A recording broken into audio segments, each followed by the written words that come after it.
Do you think Sanchez be in at the weekend, or do you think Rossinha will make changes in front, between the posts? Yeah. What would you do? He will have to make choices, of course, you know, but that's too many mistakes from Sanchez. He's capable of doing some fantastic stops, especially on his line sometimes. He's tall, but he's going really fast on the floor, but this one should have been very easy for him, and I don't know if it was complacency or he was still, you know, the first mistake in his head.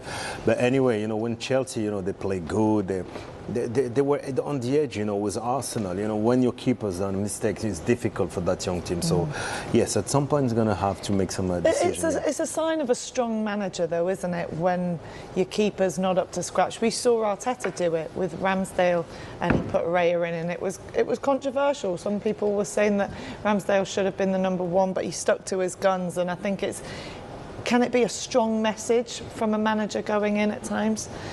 Yeah, and it's also a different competition, so it gives him even more of an argument and saying, okay, I'm changing because it's the league. He can always explain this to his players. I think for a new manager that comes in, he needs to feel his group and understand who he's dealing with.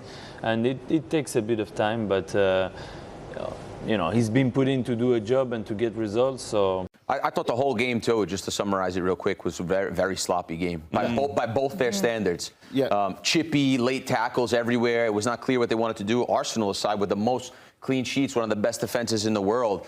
They leave Garnacho on the back post on the weak side alone for 2 goals. That was very uncharacteristic of them as well. They had chances to put the game away. They didn't put the game away. So I think from a results perspective, they're like, okay, we're on the road. We get 3-2. But from a performance perspective, I think that was probably one of Arsenal's more poor games. Saka, he mentioned before the game to Anita that maybe Saka hasn't been at his best. Saka was nowhere to be found on the day. It didn't affect the game at all, unless I'm missing something. And there was a lot of big players that didn't really affect the game. So it was overall a sloppy game, and probably result-wise, Arsenal will be happier, but performance-wise, maybe Chelsea have a lot of positives also to take from it by hanging around in the game. I think that's the way I'll describe it as well, because there's moments we're watching that and you're looking from both teams, especially in that midfield area, they're just giving uncharacteristics ball away so cheaply, so easy, so many fight balls, which we don't expect for these sides.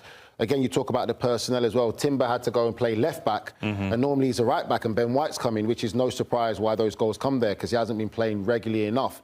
Troy made a great point about Lewis Skelly's on the bench, and the fact that he's not playing, that they've had to put Ben White in and Timber on the opposite side, that plays a part where you start to question maybe Lewis Skelly as well now and his involvement in this Arsenal side.